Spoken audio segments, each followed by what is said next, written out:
we've got a question here that has already come in. Let's go ahead and go to that real fast. It is an email question. I'm going to read it, and of course, Chris Young's going to answer it. How about that? Okay. I was hit in the eye by broken glass from a bar mirror that smashed while I was standing near it during a scuffle. I have reported this to the police who arrived at the scene. Should I be talking to a lawyer? I have blurry vision in that eye still after 2 days.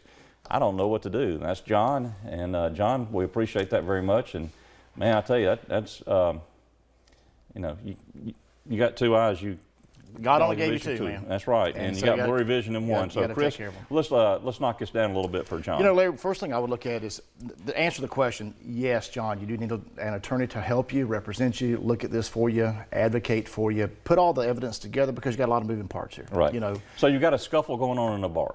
So why could the bar even be responsible for it? Well, you got maybe inefficient security. Did they handle the issue properly? Did you have a dangerous, a defective bar mirror there? And why as a patron are you allowed to be near a bar mirror that could be broken? Yeah, well, I mean, you know, typically you got your bar and you're several feet behind it, and then you got this shard of glass. Assuming that's the case. Assuming, you know, we don't know because you got to investigate it. Right. And so, you know, the first thing I would look at is the security of the place. What happened during the scuffle? Did somebody do something they should not have done? Did you get pushed into it? Did somebody hit you? Did a bouncer hit you? I mean, how did the glass get broken to begin with, you know? Right. But like I say, Larry, you only have 2 eyes, and you need to take care of them.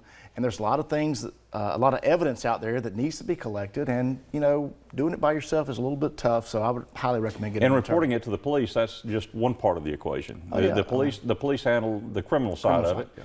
And the police are not going to help you on the civil side. They're not going to call the insurance company. They're not going to help you out. They're not going to do anything like that.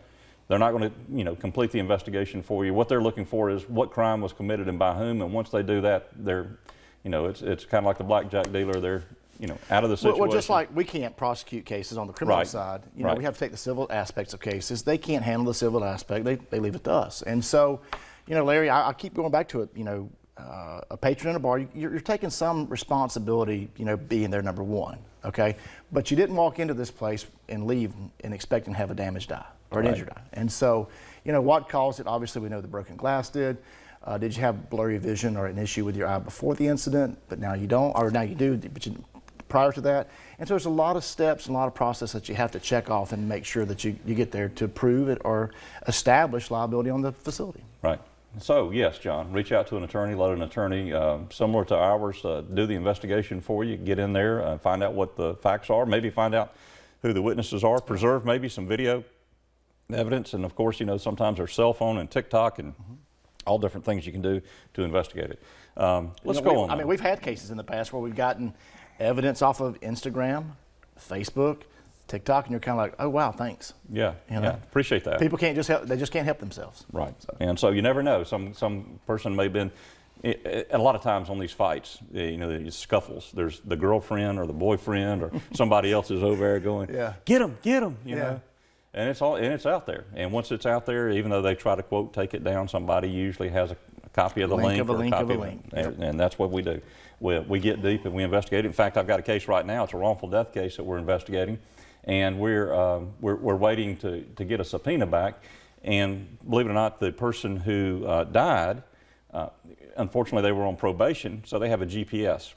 And because they were on probation, they have the GPS. We're able to track his moments where he was immediately before this, you know, horrible incident, and we'll be able to track him down literally to the second as to each place that he was at, and we're going to get the perpetrators. Right. So, you know, just sit tight. These things are out there, and as lawyers, you figure out different ways to find things. I learn something new every week, it seems like, and especially in investigations. I've been in this since the 1980s. But Larry, what is consistent over every case is time and patience.